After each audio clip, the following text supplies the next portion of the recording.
Hello guys, this is your friend and we are back with a new fanfic. Which is what if Kaguya's legacy revealed and Naruto build harem with Kaguya, part 1. And if you enjoy this fanfic then please press the like button and subscribe to my channel for more fanfic like this and comment for next part. And now let's start the fanfic. Reincarnation is the dream of countless people, so many dreamed of another chance, another life. Entire religions were centered around it. And even if one isn't very religious, just the amount of people reading books, watching films, or playing games and silently wishing to reincarnate into those worlds was surely staggering. And why wouldn't it be so? Who wouldn't want another chance, a better or more exciting life, a more exciting world? To become a god or something damn near it, to have all their dreams fulfilled. Yes, reincarnation is a dream, though it's not the lone dream. Transmigration is just as good. Everyone just wants an adventure, to enter into a once fictive world and take it on, to be hella overpowered. Sometimes, if something sounds too good to be true, it's because it is too good to be true. Why do I say that? Why being cause I got lucky enough to transmigrate into a cool new world and get cool new powers, to be the most overpowered person for miles. A normal boring person, died a boring dead and entered into the world of Naruto. The world is filled with people with superpowers, with eyes granting you broken powers, creepy snake people, and brainwashed child soldiers. Sounds like a dream come true, right? Well, wrong. Why? Because I'm overpowered as. That's a good thing. It would be. If I wasn't in Kaguya Otsutsuki. And if I wasn't finding myself sealed inside the Ing moon. That's right. I just started my second life, and it's already over, trapped for the next 1,000 years inside the moon, only to be summoned outside and then fated to be beaten by a couple of stupid teens. Well, even if I can somehow avoid the last part, I'm still stuck inside this damned seal formed by my disloyal sons until my only loyal child Zetsu frees me in a millennium. I'm not sure if the original Kaguya was awake while inside the seal, though I kinda doubt it. I think she was meant to be unconscious, and me taking over was what caused me to wake up.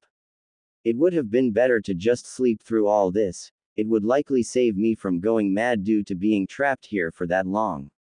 But at least I can confidently say that, yes, I'm overpowered as. I have all of Kaguya's memories, well I guess that's normal since I am Kaguya now, and I know that there is no way I should have lost to my sons. Sure, they had a few tricks up their sleeves, like that cursed sage mode. But it honestly shouldn't have mattered much. I, Kaguya Otsutsuki, am a god. The power to make entire dimensions at will. Sure, that power might have been nerfed in the anime, but in my memory, that power was truly a god level 1. Amanamanaka is the power to manipulate space to the extreme of making dimensions. And in its lesser form, it is just perfect and instant teleportation of myself and anything else. With that, it would be easy enough to deal with any situation, and even if I couldn't, I could still run. Honestly, I couldn't really blame Kaguya for losing. Kaguya didn't know the first thing about using these powers in a fight.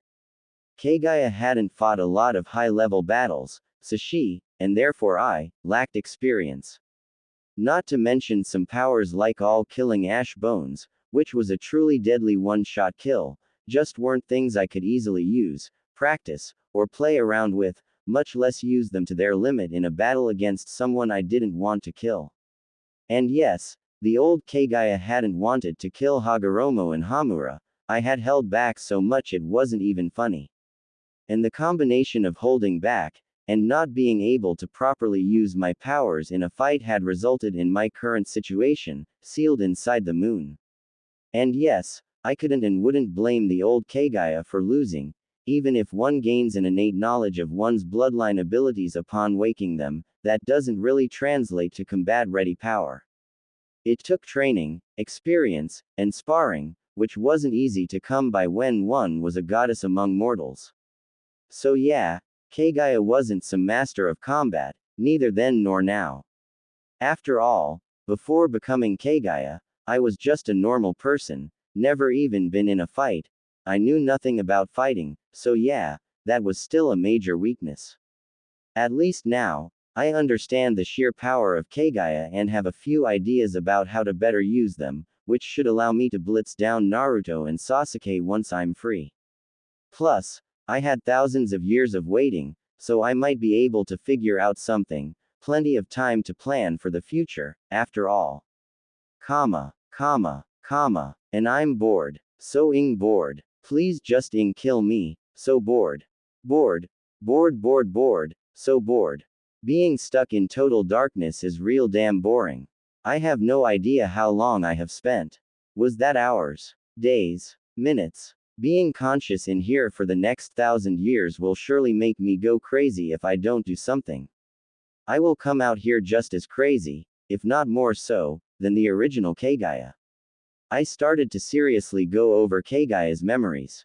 Her ego seemed to have disappeared, but her memories remained, just floating around inside my head, not fully connected to me.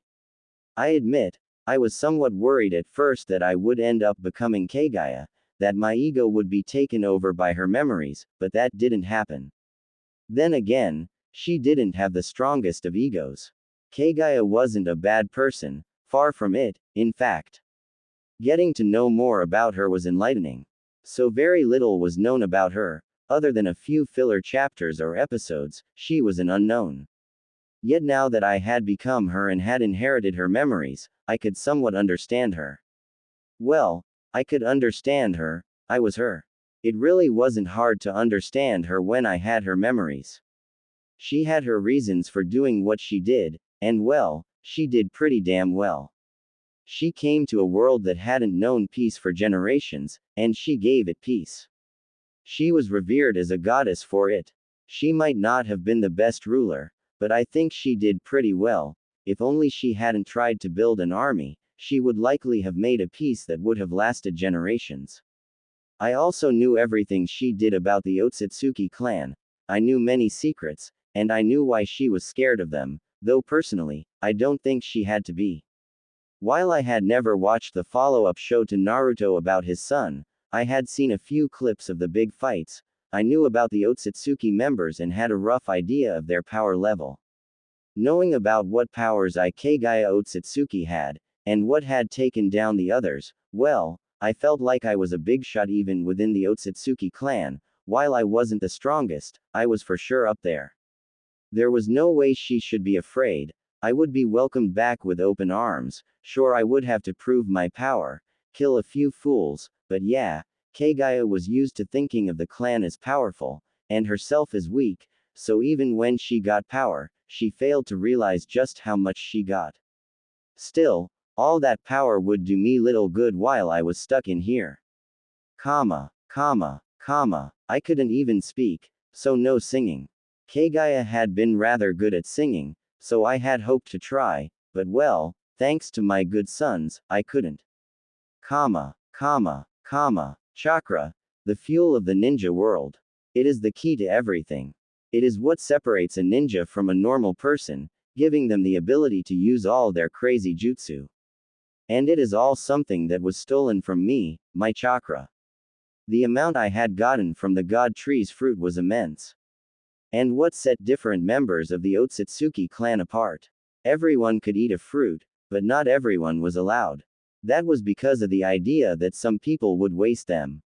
Not everyone would get the same boost out of a fruit, something easily seen by Kaguya, who became incredibly powerful after one, so much so that it took Naruto and Sasuke, who were boosted up by my son, to take me down.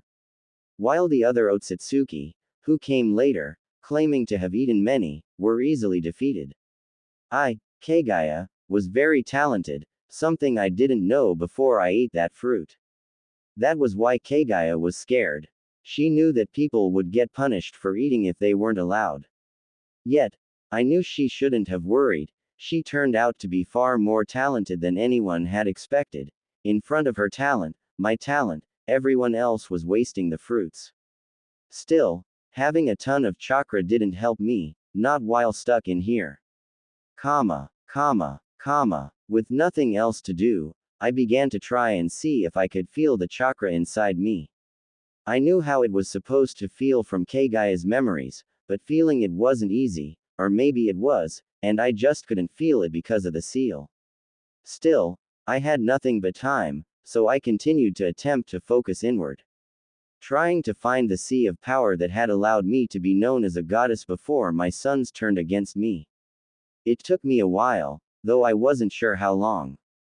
Time meant very little inside this seal.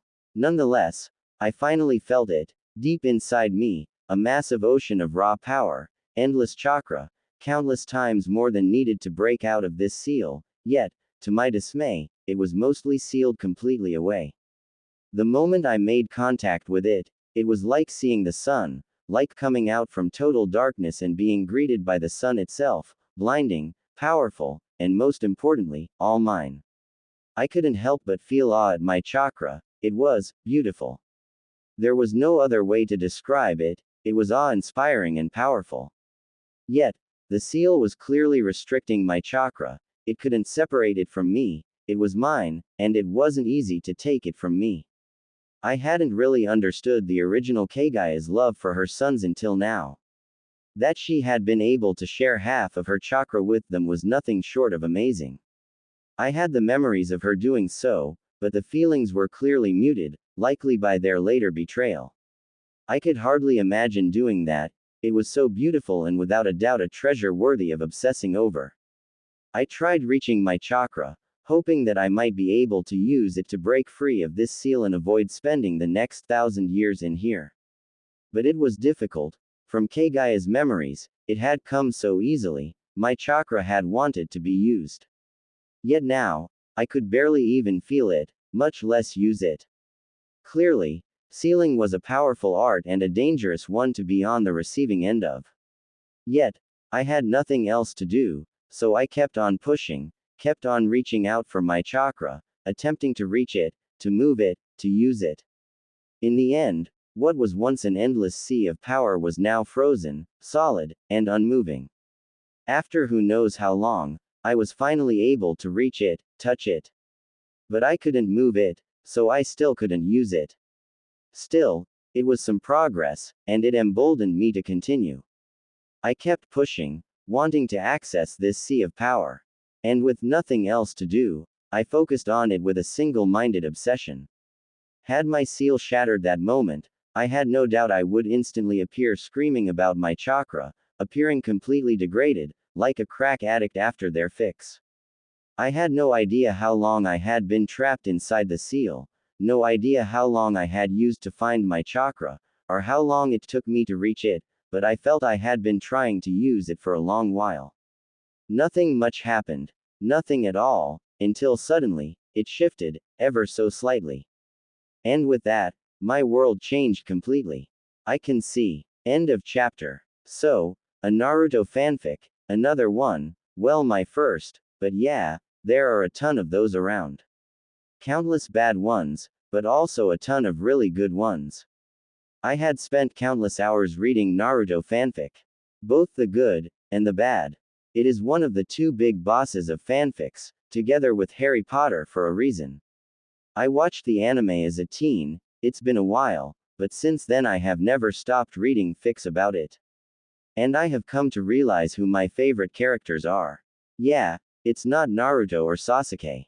They have countless fics around them, and some aren't bad, but my heart was stolen by others. If it's about the Konoha 12, my favorite is Hinata, she is cute and yet strong. And I do prefer fics that explore that strength. That allow her to shine as I think she should. I also really like Kiba, don't ask. But my true favorites are on the opposite team. I have always liked villains. People who don't play by stupid rules. I hate Batman and his whole no-killing rule, it's stupid.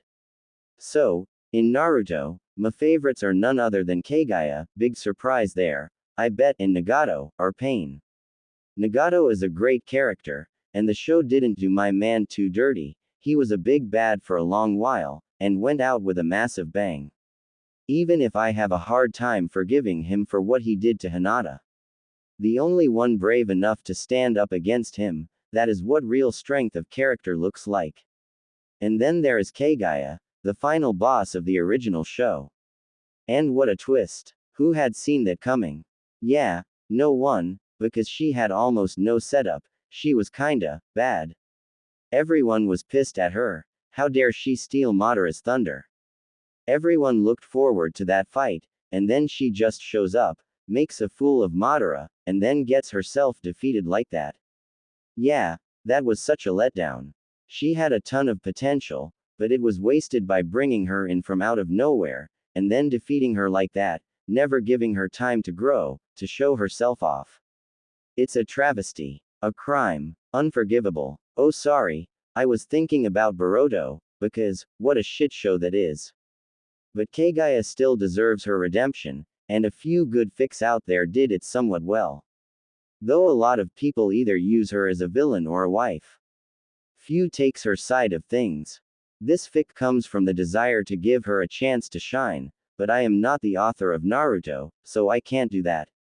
At best, I can give the role and name of Kaguya a bit of love.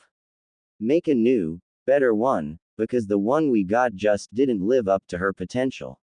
Among all my ideas for a Naruto FIC featuring either Kaguya or Nagato, they always focused on the struggle, Kaguya's ceiling, Nagato's broken dying body. And the idea of someone having to struggle around that weakness to truly shine. Naruto himself is a funny one. He seems to start with nothing, having to fight his way up with nothing but an unwavering will and bright smile. But we all know that it is bullshit. Naruto isn't the tale of hard work winning over talent, because Naruto was given everything he needed to win from his birth. All he needed to do was make friends with the fluffy fox living in his stomach, and he was unbeatable. Sasuke just needed to get angry enough, and his eyes gave him all the power he could ever need. But I have also read enough fics about someone starting from something, and working their way to the top step by step, so what about something different? I like that, either someone strong, but unable to fully use that power for one reason or another. Maybe a desire to be a good king. To allow her people a chance to achieve something themselves. Or maybe because while they possess great power, they also have some great challenge they must overcome, like a crippled body or sealed up. That is this story. Someone born into Naruto, or transmigrated, right into the most powerful being in the world, and then curse them with bad luck, having them somehow overcome that to achieve true greatness. From this point on, I will talk about my future plans for this story. It might contain a few spoilers, so if you don't want that, skip this, read the story, and maybe come back after chapter 10. Warning given, now let's go on. For this story, I'm planning to have it in a few phases, not kingdom, magic, mutant, space, or cosmic. Curious what those are about? Well, do I have a story for you? But here, it's supposed to roughly be taijutsu followed by ninjutsu and finally, dojutsu. Those are basically the three main powers in Naruto. Everyone starts with taijutsu, hitting people, kicking people, that's the start, always. Then, they move on to ninjutsu, spitting fireballs, fire dragons, water dragons, and spinning chakra balls. And finally, it's all about the shiny eyeballs.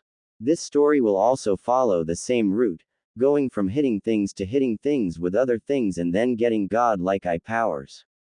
There will also be romance. So far, I have two different male love interests. Yeah, male. Because Kaguya clearly isn't gay, she had kids with a guy, she is into guys. No matter what countless Yuri fics try to say.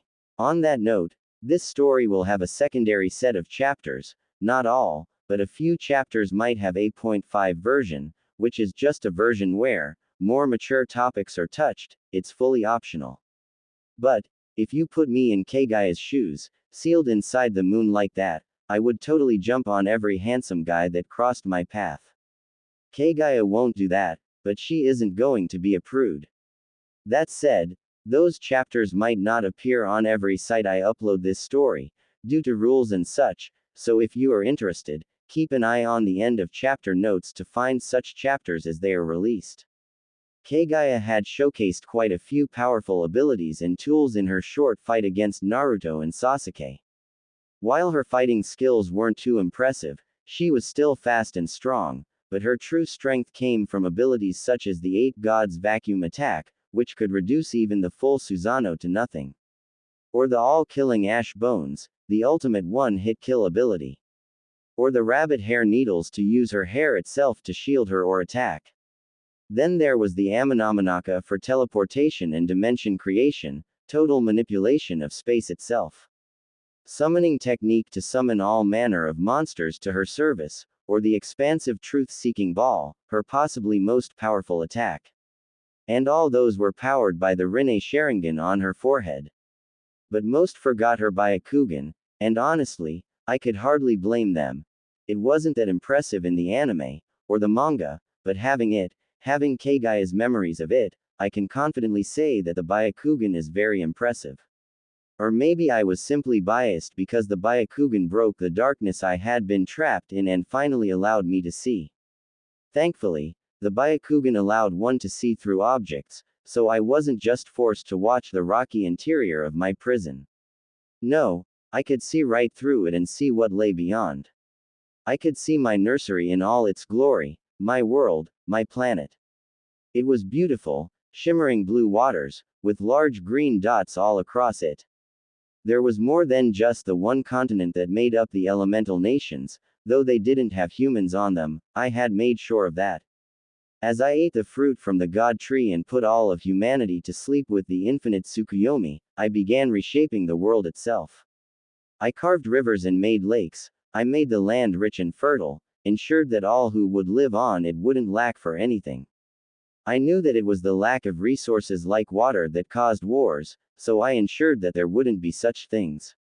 With the godly power I had, I shaped the world to my desire and relocated all humans to one giant landmass, and while most were kept asleep, I did slowly awaken them, slowly letting them out bit by bit. This was to avoid a sudden boom in population that the land couldn't sustain. After all, there were no farms and no towns. Everything had to be built bit by bit, and as such, I only let a few people out, enough that I could feed them simply by having trees grow fruit and vegetables spring from the ground. So, for now, there should be nothing but wild animals on the other continents. Still, just being able to see the world again was bliss, to escape darkness. More importantly, thanks to my Byakugan, I could see the world before me in great detail. I could escape boredom simply by watching it as if it were some kind of TV program. I zoomed in on the blue marble before me after trying and failing to look at the moon. It seemed that the entire moon was my blind spot. Normally, I shouldn't have had one. I was Kaguya, and my Byakugan wasn't something that couldn't see a full 360 degrees around me. But the seal was messing with my chakra. The Byakugan was able to allow someone to see in the dark by using our own chakra to replace light. But I couldn't use my chakra very much or move it at all. It prevented me from looking backwards, so to speak, but it hardly mattered, I could see. And that was what truly mattered. Goodbye, eternal darkness, hello elemental nations. Gazing down onto the world was such a relief. One truly can't understand what it is like to be trapped in darkness until one has tried it. And I hadn't been there for a short while either. Sure, it didn't seem to be much compared to what the original Kaguya had to endure, but it was still long enough to drive a mortal mind to utter madness. I was likely only saved from that fate because I could spend the time assimilating Kaguya's mind, not to mention that I had a massive amount of yin chakra, which made my mind far stronger than anyone else in this world. Not that it fully stopped the original from getting her mind tainted due to her carelessness in eating the chakra fruit, but that problem had been solved thanks to my own mind taking over. The amount of taint just wasn't enough to corrupt two minds, so with two minds becoming one, I was now taint-free. Being taint-free allowed me to fully enjoy the view from my room, which was the only decent feature my room had worth mentioning. After all, it was so tiny I literally couldn't move a finger. It was honestly worse than even the smallest New York apartment. Though at least I didn't have to pay rent. I metaphorically shook my head since I couldn't physically do that, and focused my sight onto the beautiful planet. My beautiful planet. I could easily judge that it had been a while since my imprisonment due to the fact that the world wasn't the ruined mess it had become due to the fight with my disloyal sons. For all their talk about saving the world from my evil, they really didn't care about all the deaths they caused in their little rebellion. And since the world looked all pretty and filled with life once again, it was easy to gauge that at least a few decades had passed by. Another big clue as to how time had passed was the fact that there were 9 rather large and bright chakra signatures around the place. This and the fact that I couldn't see either of my sons around told me this was the time past Hagoromo's death. How long was harder to say, since this was a period of time that was barely described in the anime. I could see the different ninja clans, or at least a few of them, though it was hard to be certain about them, since it seemed they were still mostly early on. My son had likely not died all that long ago. The tailed beasts weren't at full size yet, so I didn't think it was more than a century since his death, but it was hard to judge, given I didn't have a good frame of reference for how large they would grow. I honestly had mixed feelings about knowing that at least Hagoromo was dead. They might have turned against me, but they were still my sons, and while I wanted their chakra, I hadn't wanted to kill them, not if it could be avoided. Still, I had to steel my heart. Even after 1,000 years, they still stood against me. Only Zetsu remained loyal to me until the end. The others, as painful as it was, I had to come to terms with the facts that they didn't love me as I loved them. I looked around, and even with my eyes, I couldn't find Zetsu, which was honestly impressive yet also expected. After all, he was made to be able to aid me, which required him to be able to hide not just from Hagoromo but also from Hamura, who possessed the Byakugan. His eyes weren't nearly as powerful as my own, but they were still powerful enough that Zetsu needed to be truly skilled at hiding to be able to stay safe. And given that I had no idea where to even start to look, it wasn't possible to find him that easily. But if nothing else, I had time, likely about 800 or 900 years, so I was sure I would find him in time. Until then, I would take a closer look at the world my sons had built and see with my own eyes what they had turned against me for. Firstly, I focused on the Kyubi, Kurama, the strongest of the 9-tailed beasts, and half of all the chakra taken from the 10 tails. The reasons for starting there was naturally how big of a deal he would play in the future, so since none of the other known or interesting characters were around, I picked the Tsunere fox. Kurama wasn't as big as he would one day be, but still a lot bigger than in that one flashback to his early childhood. He was also alone, which meant that the tailed beasts had already separated. Yet he wasn't living in the mountains, he was living in a temple, which meant that it wasn't yet the point in time where humans grew fearful of them and still now respected them as envoys of the sage. I could see a small path leading away from the temple and out towards a small village. The trip would likely take a normal person most of the day, though it was a little hard to judge given the distance I was from things. Still, Kurama quickly grew boring to watch. That lazy fox just sat around all day doing nothing at all, so I looked at the village instead. At least humans should be more entertaining than watching a fox. Honestly, this village wasn't all that interesting either. It was just normal people going about their business, farming, cleaning, and making food. Since I could see right through the roofs of their homes, yeah, I watched as they worked on expanding the size of their village. I would likely have to get used to seeing such things, not that I wanted to or anything, just well, I couldn't really avoid it. I wasn't just watching some strangers in their homes like some kind of pervert.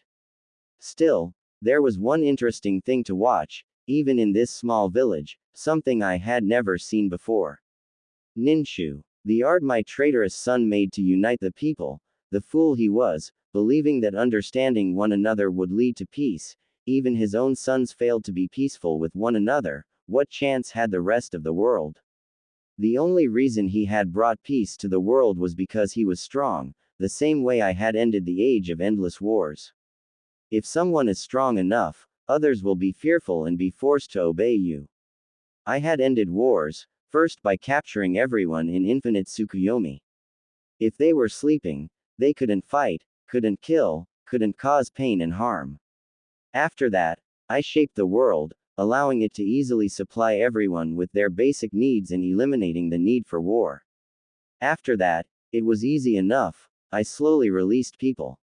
They had made homes for themselves, farmed the rich land I had made, and then I would release the next batch. Sure, I had eventually stopped releasing more and instead turned them into white Zetsu. And when people tried to start a war, which they constantly did, though it was mostly those who had once been warriors, or lords, or anyone who didn't want a life of peaceful farming, I just killed them. The war-thirsty had called me a demon, and the people a goddess. That my sons had turned against me at the words of a toad was heartbreaking. They hadn't tried to understand me, didn't even try to speak with me, not before already thinking about turning against me, to think their love for me was so shallow, even while mine so great.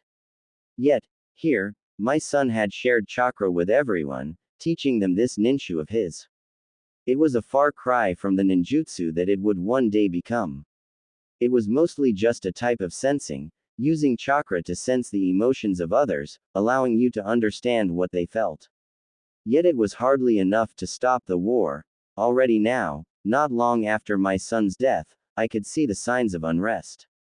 Ninjutsu wasn't going to stop that. After all, both parties had to practice it to understand one another, and who was going to willingly feel the pain of someone they were about to kill? Yeah, it wasn't likely. It wasn't to say none used it, plenty did, but I had no doubt that it would be fewer and fewer until none would remember it. Soon enough, ninjutsu would replace it, the art of using my chakra to fight. Oh, look at that, oh my, he is practicing ninjutsu with his own sister, scandalous. End of chapter. So, our hero, Kaguya can see, the world is open to her eyes, no secrets are hidden, no matter how scandalous. The ancient world of Naruto is poorly shown, little is known about it, so I want to show that world, tell the tale about how things came to be, show it from Kaguya's perspective. Our hero is also getting more and more into the role of being Kaguya. She has the memories, the body, the chakra and the fate. She is Kaguya, but who is Kaguya? That's the question, isn't it? Because we know so little about her, and that is what makes her fun. The same reason every Harry Potter FIC uses Daphne Greengrass, because so little is known about her, that makes it easy to change her to be what she needs to be. Kaguya is the same, she is Kaguya, but she is my Kaguya, a person who has this strange love for her sons, but also won't be as blind to that love as Kaguya was in the anime. First, we will continue to see the early world and show what I think happened that led up to later events. After watching the two siblings practicing their ninjutsu together, I started to look for something more interesting, my grandsons. They were a lot harder to track down than I had first expected. After all, I could see chakra, so I figured that just looking for the biggest sources of it, I should find them. After all, there was no way others had more chakra than them. Yet, it wasn't quite that easy. For one, my son hadn't just given chakras to people, he had made many treasures and items brimming with chakra, and he had also placed large amounts of it in the ground. There, it would slowly leak out, fusing into metals, animals, and people. This was the seeds of the ninja world that would one day be the playing field of Naruto and his generation. However, it did increase the possible targets from a dozen to hundreds, making me spend a lot of time tracking them down, which I still did. After all, if there was one thing I had plenty of, it was time. Watching over them had been my main way of passing the time lately. My grandsons, each determined to make his mark, were laying the foundations of what would become entire clans. Not through politics or conquest, but the old-fashioned way, children. Lots of them. The original Kaguya hadn't experienced much, and I was thankful that I was someone from modern times with the internet, if not. Well, I fear that I might have taken the role of Hinata and fainted a few times. Those two young boys were certainly enjoying themselves when not doing their thing. By this point, I already had a few great-grandchildren running about and plenty more on the way, and I would likely see another generation soon, the things my poor eyes had seen. Still, when they weren't working on growing the future Senju and Uchiha clans, they were plenty busy with other things. Asura was busy going around, spreading ninshu and keeping the peace. Most of the world still followed his word, though there was a growing population of people that instead followed Indra's teachings, that might makes right. Something that I personally agreed with. Indra had come far in making the hand signs. Already he was starting to make ninjutsu. It was still far from what it would be in the future, but slowly he was spreading the idea that chakra could be a weapon. Over the years, I had picked out a few interesting places to look. After all, I needed something to distract me from my imprisonment. The bad thing about being able to see out of my seal was that I now had a very clear feeling about the passing of time. And well, being sealed, unable to move, speak, or do anything, really wasn't very nice. To spend years like this, well, it would likely be a miracle for me to remain sane by the time I got out. Every 2 or 3 years, my 2 grandsons would fight, and every time, it was close, a tie, and only due to Asura not going all out. Wood's style was truly broken, the ability to just eliminate the movement of chakra, it was sealing, plain and simple. Sealing was broken, utterly ridiculous, and still far from what it would become. The two of them mostly fought with their innate abilities and their father's training. There wasn't much in the way of justice just yet, even if every time they fought Indra would have improved in his use of chakra, Asura would just use his body, and more importantly sage mode to deal with it. Asura was indeed very foolish, very much like the future Naruto, just going into a fight, using little more than his instincts to fight, while Indra was indeed a genius, but he always fell short of winning. That wasn't to say that Asura didn't improve. He did, massively, and all without barely training, not at all like how hard Indra trained. Yet his efforts were for nothing, he just couldn't win. I think it would end soon. They were growing old, and it wouldn't be long before their peaks had passed, and their twilight began. Other than those, I still kept an eye on Kurama and the village near him. The village had slowly expanded, though it was still far from becoming a town. I wanted to keep an eye on the situation with the tailed beasts to see the moment their roles changed from guardian spirits to monsters feared by all. Though that would likely still take some time, after all Asura still ensured that they kept that position in the hearts and minds of everyone, not to mention that they hadn't grown to even near their full size. It finally happened. Indra died, and his spirit was passed down through his blood. I could barely see it for a moment. I'm not sure if it is because I'm sealed, or something else, but I can't see Indra's soul, or rather his chakra anymore. Asura, who has the body of Hagoromo, is still able to live for another decade or two, though it seems unlikely that he will. He seems to have lost the will, he will likely die soon as well, and pass on his chakra. It must have broken his heart to hear such curses directed at him with his brother's final words, not to mention what it had all come to. Their fighting had only grown more extreme over the years, ending with this final battle. As I had predicted, Asura, too, died, his chakra and spirit passing on down his blood rather than joining his father in the Pure Lands. With this, the world will surely take a new turn quickly. It had honestly only been the power and charisma of Asura that had kept Ninshu alive and well. Many see little use in it, more preferring the teachings of Indra, the more practical uses of chakra. It was nothing on the level of the justice that would come in the future, but far more saw the future in being able to light a fire, or smash a rock using chakra, than just communicating with others. Still, there were also those that had seen Indra use his hand signs for combat. Those had so far kept themselves in check, afraid that Asura would disapprove of their actions, but with him gone, it wouldn't take long for chakra to become a tool of war. Maybe I was too optimistic about the people. Without Asura and Indra they seemed to have grown unable to advance, they had none to push them to do their best as with Asura, and none to pull them ahead like with Indra. They were just going about their day, unable to accept the fact that they weren't yet free from the sage's rule. Maybe it was the tailed beasts, serving as a reminder of him that still kept them from starting wars. Though that wasn't to say the world was peaceful, without Asura, there was far more conflict happening, so far it was on a smaller scale. But it was only a matter of time before the clans of Indra and Asura would once again fight. Asura might have made it his last wish that they shouldn't fight, but that wouldn't stop them for long. Both clans blamed the other for the death of their patriarch. They hadn't yet taken on the names they would in the future, so far their identity had been tied to their patriarchs, though with those now dead, they would likely need a new one soon, at which point I guess they would taken on their future famous names. Finally, it happened.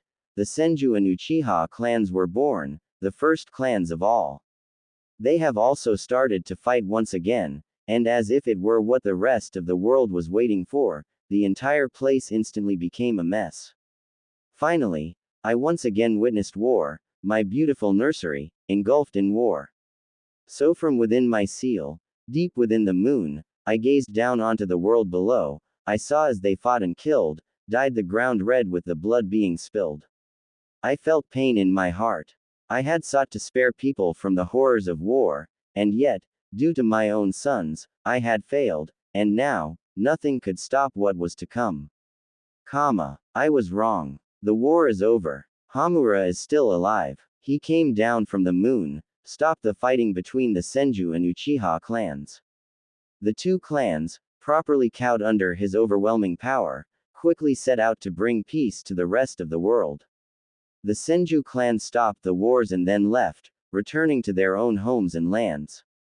The Uchiha clan did things very differently. They also stopped wars, but they didn't leave. They made the lands theirs, declaring themselves rulers of them, and in that way, attempted to keep the peace. I could already foresee it.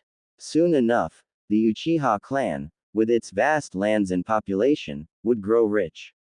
Even if it were wise and generous in its rule, it was a simple numbers game. They had a vast land under them, so even if they only got a tiny bit of that wealth, they would still be getting far more than the Senju clan. It would spark jealousy among the sons and daughters of Asura. They would then come out and claim the Uchiha to be unjust in their ruling of lands not being theirs, and they would fight once again. However, all that paled at the knowledge that Hamura was still alive. I hadn't expected to see him again.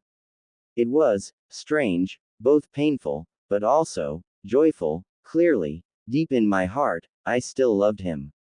Maybe I even felt guilty. I had, after all, killed him. Even though it had been risky, even though there was a chance he might notice that I was able to look at him, I hadn't been able to stop myself. I had watched him as he spent time back on the planet. He had visited his brother's grave, he had visited the tailed beasts, and the graves of Asura and Indra. He had also passed down his genes once again, something I would have rather not seen, yet it was likely that the future Hyuga clan and Kaguya clan would start from those encounters. There were still no signs of any other clans, but it was surely only a matter of time now. Another clan was born today. I was lucky enough to be looking at the Senju clan when it happened. Well, rather than luck, it was because I had seen the signs of it and had decided to keep a close eye on them this time. As I had expected, the Uchiha had become noble, rich, and powerful, and some within the Senju clan wanted the same. Yet there had been disagreements about it. They had gone back and forth over it for years now, and finally, negotiations had fully broken down. Now, the world had the noble Hagoromo clan. A rather large part of the clan had split off, forming the new clan, which quickly used the name of the sage, their forefather, to claim dominion over a large area of land. Even with this, the Senju clan was still slightly bigger than the Uchiha clan, which was due to Asura having a lot more kids than Indra. With his ability to grow food and even entire homes out of nothing, there had been little holding that man back from growing the family. His kindness was indeed the stuff of legends, and many had fallen for his charm, making him father many children, and therefore ensuring that his clan had a large advantage over the Uchiha. Even if that gap had closed a lot with this new clan being born, it had likely caused a delay in any wars between the two. After all, none of them was too eager to start a war, not while Hamura might still be around. Something which even I couldn't tell, since he had returned to the moon, the one place which I couldn't spy on. End of chapter. So, I honestly don't know if Asura and Indra were alive after the sage died. Here, they are. Why and how? Simple. He had kids late. First he made the world, healed it after the damage of their fight with Kaguya, then had kids, and died when they were adults. Plus, those two had a lot of Kaguya's blood in them, so them living long isn't too strange. So yeah, lots of just Kaguya watching the world, slowly seeing things happen. And yes, Hamura is alive. I like to think the only reason Hagoromo died early was because he ripped out the 10 tails. War never changes, or so it goes, but war is changing a lot. Chakra is becoming the newest tool of it, and it is changing in ways I can only imagine the invention of the gun did. A few small wars had occurred in the lands not controlled by the Uchiha or Hagoromo clans, which finally pushed for a change in the status quo that had remained since Hamura had last shown himself. The Uchiha clan has never been evil, they have always wanted peace, just like the Senju clan. After all, the break between the brothers Asura and Indra has been over how to cause and maintain that peace. And so, seeing the wars happening outside their domain, the noble Uchiha decided to once again maintain the peace of the world, defeat both sides fighting in the war, and lay claim to their land. The lords of that land weren't happy with that, yet they had been powerless in front of the mighty Uchiha clan. As such, they sought help from the only force able to fight against them, the Senju clan. The Senju clan was also not happy with that. They wanted to be the keepers of the peace, as the great sage had chosen their founder to take his place. They, too, believed that they should continue that work. That, combined with all the other unhappiness they already felt for the Uchiha clan, caused war to once again break out between clans. However, the Hagoromo clan stayed out of it. The war was messy, yet it ended quickly. Honestly, the war wasn't all that exciting. It was the first true ninja war. The use of hand signs was on full display, and the entire thing ended in a victory for the Uchiha clan. It was almost funny. I knew that the final war between the two clans would end with the Senju clan winning and Konoha being founded. And here, the very first war between the two ended almost in the exact opposite way. The end of the war seemed to mark the beginning of the age of great clan nations, a period never before mentioned in the anime. It was a curious time to witness. Watching the great clans that would one day be wiped out fighting for their nations, now being the ones to build nations of their own. Gazing down from my prison within the moon, I saw the Uchiha spare the Senju clan. Then, fresh from their victory, I watched as they built their lands into a true nation, with themselves as the rulers. It was really just them making things more formal. They had been ruling those lands for a while now after all. Then, the other noble clans did the same. The Hagoromo was quick. They had always wanted to copy the Uchiha's success, and they wasted no time, cutting out territory for themselves. Then were the clans of my other son, the clans of Hamura's. The Hyuga clan, blessed with my all-seeing eyes, there was none in the lands who could deny their noble birth, and all stayed clear of them, knowing that their ancestor had been someone of great power. The Kaguya clan came next, the clan of my name, my blood, and my bones. Diminished as they might be, the power of their Shikatsumiku made them a force to be feared. And they lacked any of the madness that would one day bring them to their knees. The Senju and their pride made them the last clan to finally make a kingdom of their own. However, it also didn't take long for it to flourish. For while the clans might all diminish in the future, this was their very peak. That point in time, they held their world in their hands, where being a noble ninja clan truly meant something. The Senju clan gave birth to genius after genius possessing the wood style. I couldn't personally judge if they were the reincarnation of Asura or not. But they were a blessing for the small kingdom all the same. With the power to grow trees came an abundance of fruits and flowers, which also meant rare dyes, which, in the end, meant coins and gold. Their entire territory was filled with uniform wooden houses, and every stream had strong wooden bridges that allowed for easy passage. It was a kingdom of abundance and ruled by kind rulers who easily shared the wealth with their subjects. The Uchiha clan didn't have the wood style, but they had their Sharingan, and since the blood in their veins was still strong and pure, they could awaken the Mangekyo Sharingan easily enough, and all without the issue of blindness as well. This made them powerful, so they often used force whenever they encountered any problems. Fighting was their language, but behind that was a deep love for their family.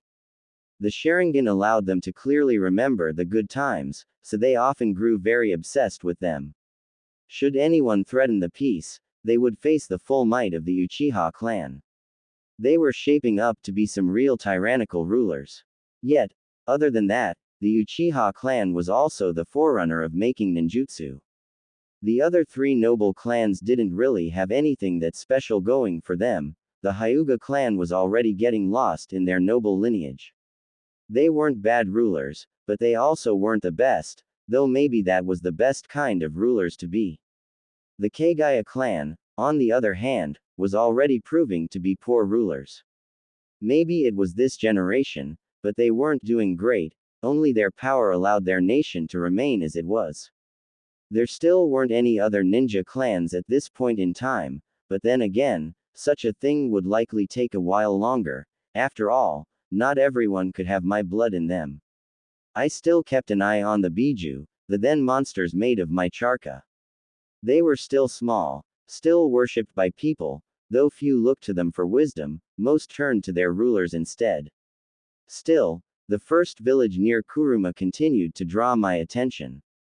The place had grown over the years, and the people had made a better road leading to Kuruma, letting them easier reach the fox and asking for wisdom.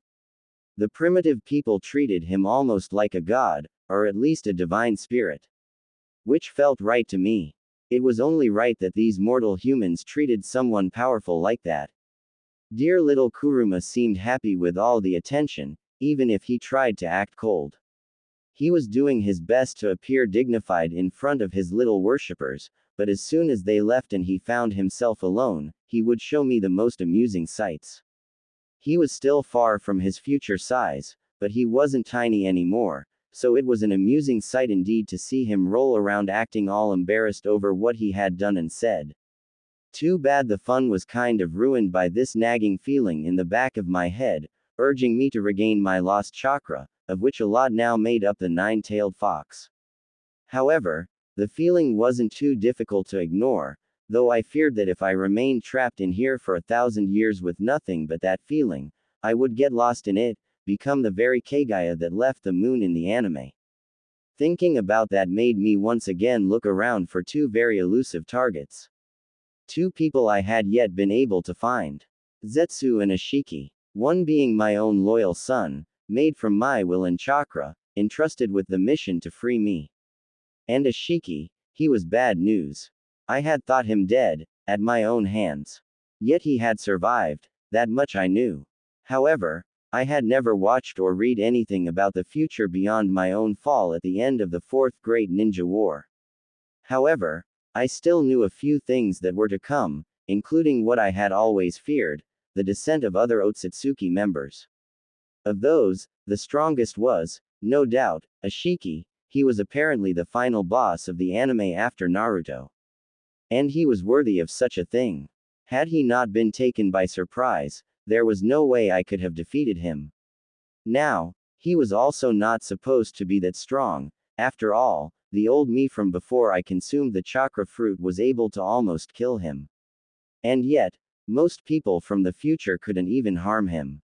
I think I remember that he somehow had made his own sacred tree, and grown his own chakra fruit in secret, which would explain how he could get such a power-up. I very much wanted to find him, and to see what he was up to, so I could be prepared for him, and kill him right away as soon as I get out of this seal. And hopefully, avoiding him being able to do anything to stop him. Yet I was having no luck. The same was the case with Zetsu. I was fairly sure he was hiding around the Uchiha clan, making his moves in the shadows to try to get his hands on a Rinnegan. Though I still hadn't been able to find him. He might have been spooked by Hamura, making him hide all the more from the sight of the Byakugan. Even then, the world was a big place, and there were an endless number of interesting things to see. Another new favorite was up in the cold and snowy north. Up there, I might have found the birthplace of the Yuki clan. There still weren't other bloodlines than my own, but I knew that wouldn't last forever. In the future, many others will learn the secrets of chakra and master it in new ways. Using two elements together, and using chakra like that, somehow upgrades their bloodline, allowing their children and their children's children to do the same thing. And as such, a new bloodline clan would be born. That, however, was all in the future. For now, there was just this little woman who had found some clever ways to use my chakra. Given how far away she and her people lived from the new clan nations, the ways they used chakra were still primarily based on Hagoromo and his ninju rather than the early ninjutsu of Indra. Every day, this poor woman would have to wake up early and clear a large amount of snow and ice out of the way. She was using the chakra to help her, covering her hands in a layer of chakra and pushing snow and ice aside with ease. She could move more snow with just her hands than most men could using tools. And in time, I was almost certain I could see her chakra taking on a cold attribute. It wasn't ice style since that was the merging of wind and water nature, but perhaps it was this cold nature her chakra was slowly taking on, which would eventually help with that merging. Seeing this woman, and the possibility of the new bloodline, gave me an idea. Sure, I might be trapped inside this damned seal, unable to do anything more than use my Byakugan to spy on the world below. But it didn't have to be just that. Trapped in here, I had more than enough time, not just to fight off boredom, but to study chakra itself. My abilities were undeniably powerful, but even so, there were plenty of techniques used by weaker shinobi that I didn't have. That was unacceptable. Everything stemmed from chakra. So if I could truly understand it, its nature, its flow, its limits, I could unlock abilities beyond even what I once had. And when I finally break free of this damned seal, I won't just be strong. I'll be prepared. Looking down at the Uchiha clan and trying to learn their jutsu wasn't as easy as I had hoped it would be. All I could do was see what they did, see the hand seals and how the chakra moved through their bodies. Being unable to try it myself meant I had no idea if I was doing it right. I couldn't train, couldn't get a feeling of it, all I could do was commit everything to memory. Thankfully, it wasn't too hard. The huge amount of yin chakra I had vastly improved my memory over what a normal human might have. Still, it was something to keep me busy, watching them invent their weapons of war, the tools of the ninja trade, even if there was no such thing as a ninja yet. It was an interesting experience, watching the ninja world of Naruto, without either ninjas or Naruto around. I would get to see the birth of the whole ninja part of this world, which I was greatly looking forward to. The world was just so very different from what it would be in the future. The very fact that ninjas weren't a thing was just odd. Yet it made sense. Ninjas were, in the end, just mercenaries, and there wasn't yet a real need for that. One thing that was making me really curious was how the great clans went from being rulers of land to working and dying for rulers of land. It had never made much sense that normal, powerless people were in charge while beings such as Madara walked around with the power to level mountains. Why didn't they rule the world? Why work for others? Right now, the Uchiha clan is the greatest and biggest one. They ruled vast lands, and they weren't doing too badly a job.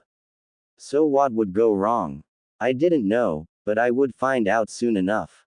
Until then, all I could do was keep an eye out for anything interesting or useful, try to see if I could spot Zetsu or Ashiki.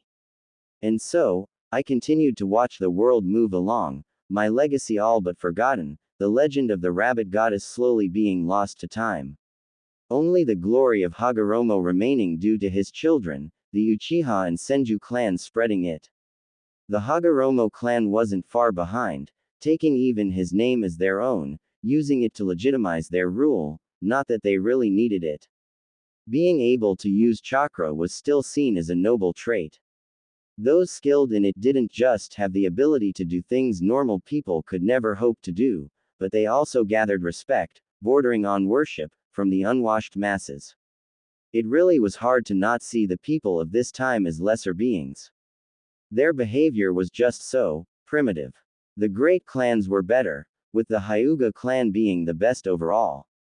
They liked to keep clean, washed themselves, and their clothes a lot. They liked to keep to themselves, not dealing with the people of their lands unless they had to. And honestly, I couldn't blame them. Without running water, it wasn't easy to wash up, so I couldn't really blame the dirty masses either, but I was glad I couldn't smell anything.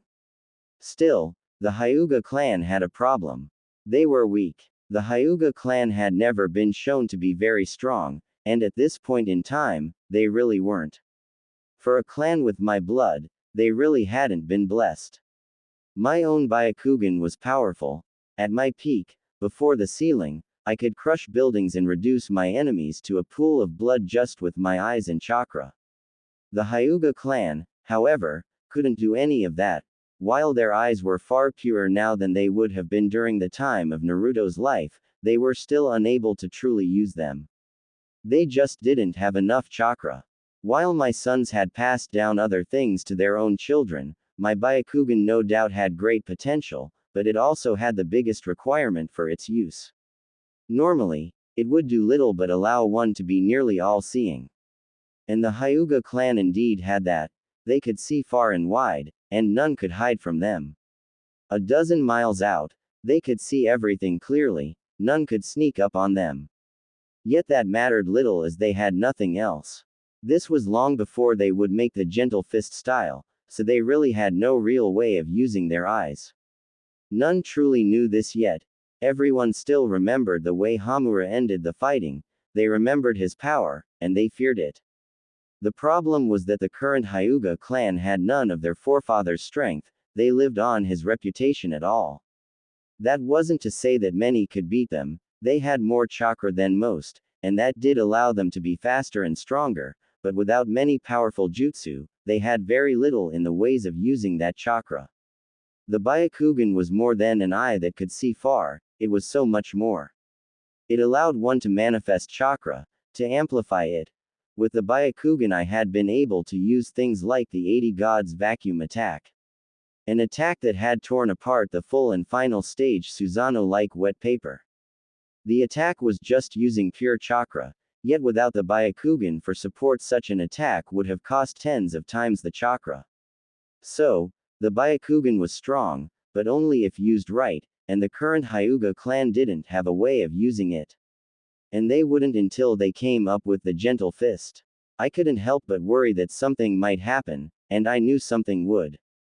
There was currently no such thing as a main and branch family, so something was bound to change in a major way. Still, for now, they were fine. As long as they didn't get in a fight with any of the other major clans, nothing could really harm them, at least not until more clans came about. For this was the age of blood clans, and none but those mattered. Seasons came and went, and the world continued on, nothing major happened, just more of the same.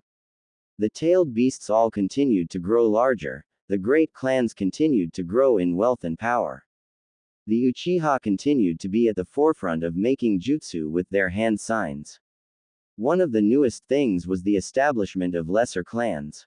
At this point in time, things were pretty simple. There were the clans and the rest of the people. There were the elites and the poor fools working for them. So naturally, those people wanted to reach the same level as the clans.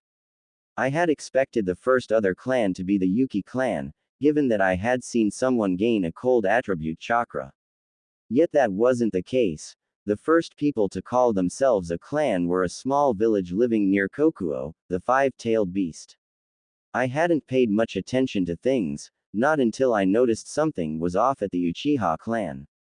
Within the main house, or rather the main palace of the Uchiha clan, there were some rather curious guests.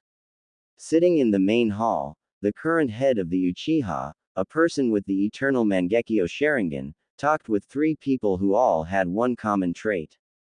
Laying next to them were wolves, not just normal wolves, but some with chakra. It was almost painful to see my chakra within animals of all things. It didn't take much to figure out that what I was seeing was the birth of the Inuzuka clan. No doubt there to seek some kind of approval and recognition from the mighty Uchiha clan. I was surprised that the dog lovers were the first clan to rise without a bloodline inherited from me. Yet I could understand how it came to pass. Other clans needed time for their chakra to take on attributes and for them to make entirely elements. The age of ninjutsu hadn't yet come, and the primitive jutsus made by the great clans were a far cry from what they would be in the future. So, those clans were still a bit out, and the Inuzuka clan was simple in its nature.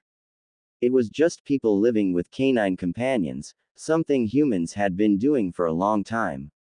What was different here was my son's ninshu. The ability to use chakra to facilitate communication and understanding.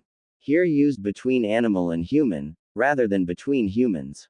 Unable to hear what they were saying, I had to rely on reading their lips and expressions, and guessing a bit. But, while not perfect, it was still enough to give me an idea of what was going on. Apparently, the village had conceived the idea of becoming a clan due to its way of life with pets or companions. They were a pack, and they weren't far from a clan, at least, that was their idea. They had then gotten the approval of one of the great beasts, which I assumed to be Kokuo, and now sought the Uchiha's approval as well to become a true clan. It was no doubt a historical moment, and I was glad I managed to catch it. It wasn't every day I managed to see something this big. Most days were boring, with little interesting happening. It also seemed that the first clan head of the Inuzuka clan hadn't come empty-handed, he seemed to be bringing a little something to sweeten the deal. If my interpretation wasn't too far off, what they were bringing was the secrets of using chakra to communicate with animals, which was likely the precursor to the summoning jutsu. I was aware that the Uchiha had multiple contracts, so it made sense that they got in on the market early. Something to keep an eye on anyway. The meeting continued for a few days, with many Uchiha meetings behind closed doors. They might have had a rather unflattering end, but the current clan wasn't foolish. They understood very well the weight of the decision before them. Currently, all clans could draw their bloodlines directly back to me. Though most people knew nothing about that and just focused on my sons alone, ignoring the fact that they had to come from somewhere. If the Uchiha granted someone else, someone without those blood ties, the recognition as a clan, that could cause long-lasting ramifications. So, they took their time to carefully consider everything before making a decision. Eventually, the decision came. The Inuzuka clan, with their unique bond to their wolves and their newly developed techniques, was granted recognition by the Uchiha. It was a momentous occasion, a moment that marked the beginning of the era where clans could rise without direct descent from my blood. And much as I had expected, others took notice of it. The Inuzuka weren't living close to the Uchiha's base of power, but now worked as an extension of it. Being an ally, they were a significant new development. It wasn't just other groups of people with ambition to become a clan that were watching, other clans too saw this as something worth paying attention to. The great clans were already the elite, rulers of vast lands, yet with this, the Uchiha well and truly became superior to another clan. Since they had now promoted someone else to the status of clan, that meant that they had raised their own status to above that, becoming truly a great clan among clans. If I wasn't wrong, what I saw seeing now was the stones being laid for the next great conflict among clans. The recognition of the Inuzuka clan sparked a new wave of ambition among the smaller groups and families scattered across the land. It became clear to many that they, too, could rise to prominence if they had something unique to offer. And so, the race to become the next recognized clan began. This competition became fertile ground for new techniques, alliances, and rivalries. After their recognition, I kept a close eye on the Inuzuka clan. They were fascinating in their simplicity and their bond with their wolves. The Inuzuka quickly set about fortifying their position, solidifying their status as a recognized clan under Uchiha protection. This included claiming their own lands. Given that this was still a time before true kingdoms, most land wasn't really owned. People who used land and people who lived on it were normally considered the owners of the land. What you used, you owned. The exception to this was the clans, for they owned vast amounts of land. They truly had small kingdoms under them, controlling and taxing land they didn't use, and everyone else who had tried to do so had been punished. This had so far been a privilege of the clans, and they guarded it fiercely. Now, as a clan, the Inuzuka, too, had the right to claim more land than they themselves used, and so they did. Their territory, already vast, grew many times. They were great runners, likely from spending time running and hunting with their wolves. So, they could run far and claim vast lands, though not the richest. While vast, the population was limited. This all made sense, given the state of the clan in the future Leaf Village. They were far from a powerful clan, but also didn't need anything. Not that they needed much, looking at them, they lived simple lives. During the next few years, I kept an eye on them, watching them expand, turning from a small village of canine lovers to a clan of them. They received many gifts from other villages around the lands surrounding them. All, no doubt, wanting to know more about how they got the Uchiha's blessings. One thing I got to see was the true domestication of their wolves, slowly turning them into ninja dogs. It would likely take a while, but I could see it happening. The way they molded their chakra together was changing them. The change affected both of them, and even humans were affected. It was a trade-off. The wolves gained the ability to use chakra and greater intelligence, but they grew slightly weaker in return. That strength was, in turn, gifted to their human partners. They gained sharper teeth and sharper nails. They grew faster and stronger and likely lost their own intelligence, though not by much. It would also explain why they would eventually become a second or third-rate clan during the time of the great ninja villages. They simply weren't as smart as they used to be. It all came down to chakra, to yin and yang. They gifted the wolves some yin chakra, and took in yang in return. Yin was of the mind, and yang the body. It would likely take many years to fully show much of an effect, and then it would be much too late maybe if they lived close to the Hyuga clan. They would be able to see the change with their Byakugan and could warn them in time. Yet, since they didn't do so, they had no way of sensing the danger coming before it was too late. But at least they wouldn't do too badly. While many other clans, some even made of my own blood, even the mighty Uchiha clan, would fall, the Inuzuka would remain. Oh, yeah, there it was. I had expected it, feared it, hoped it wasn't so. But no, among the many things I observed during those early years, there were disturbing practices. Some clans clung to customs that defied comprehension, shaped more by primal instinct than any guiding wisdom. I had hoped the rumors were exaggerated.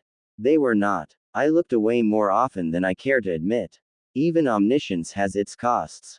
But such moments were, thankfully, rare, reminders not of depravity, but of how far humanity still had to climb.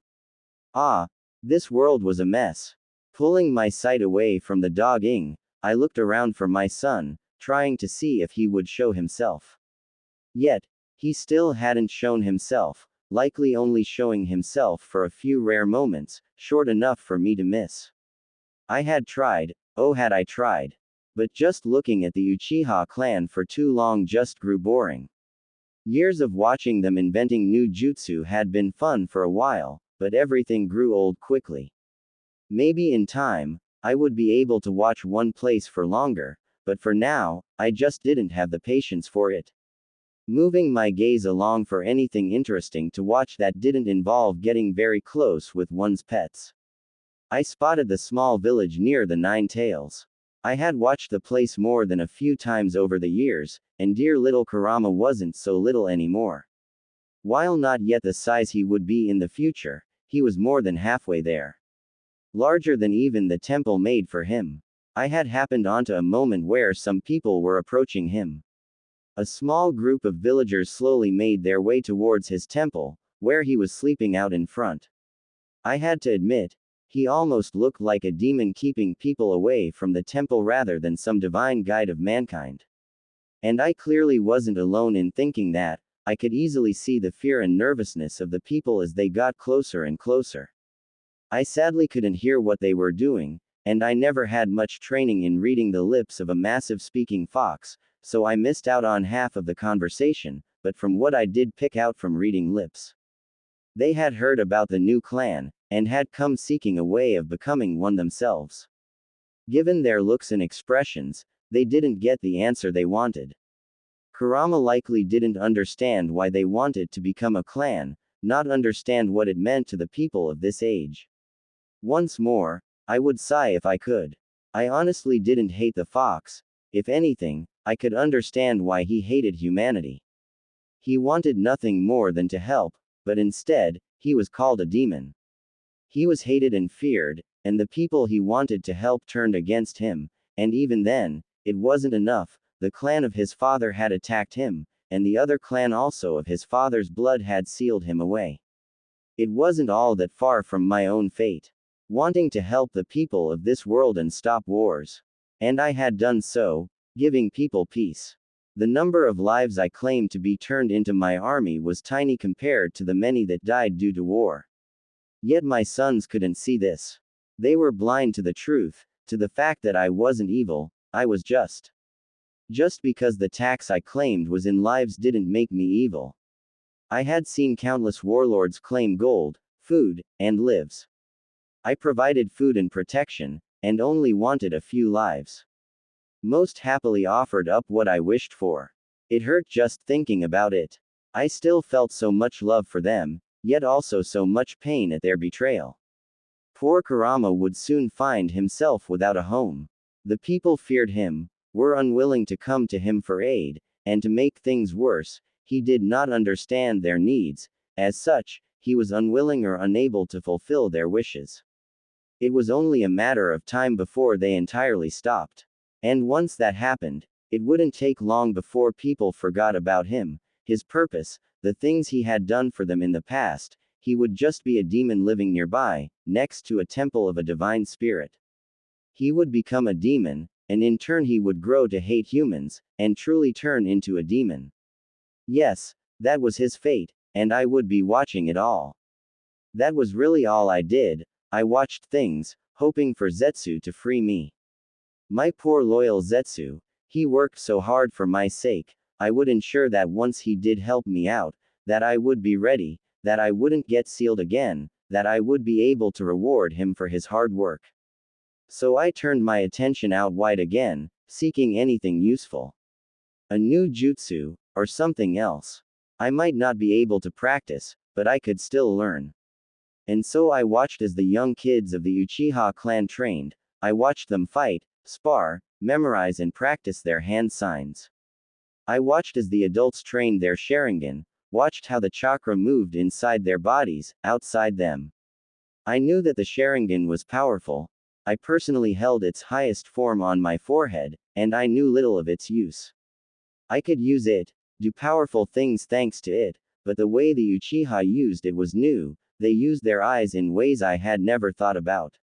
And there was much to learn.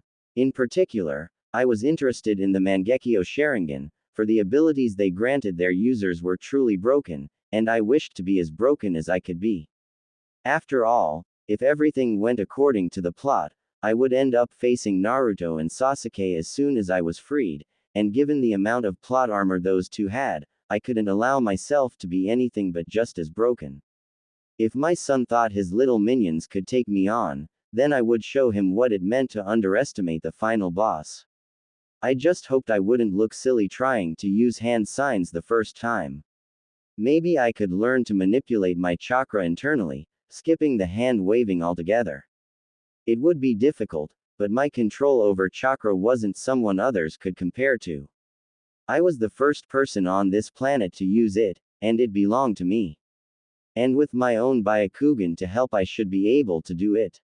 I remembered that the Nara clan would one day live in harmony with dear, elegant creatures, revered and protected. And yet, after what I had witnessed with another clan, a dark suspicion crept in, uninvited. I hated that I even thought it. Some thoughts are poison, and some knowledge rots more than it reveals. The world was a strange, wild thing. Not all bonds formed were meant to be understood, and not all should be. Choosing to avoid further discomfort, I turned my gaze toward the Hyuga clan.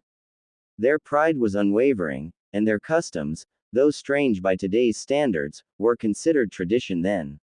Marriages among close relatives were not uncommon in this era. The dangers were unknown, and bloodlines were seen as sacred. To them, purity meant strength. It wasn't malice, just ignorance wrapped in reverence. I was sure such ideas would change, though never fully disappear.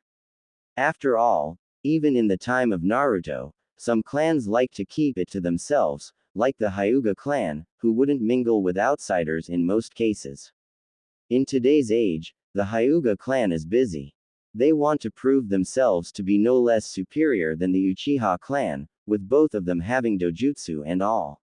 So they, too, wanted to find someone and raise them to become a clan, allowing themselves to rise above that.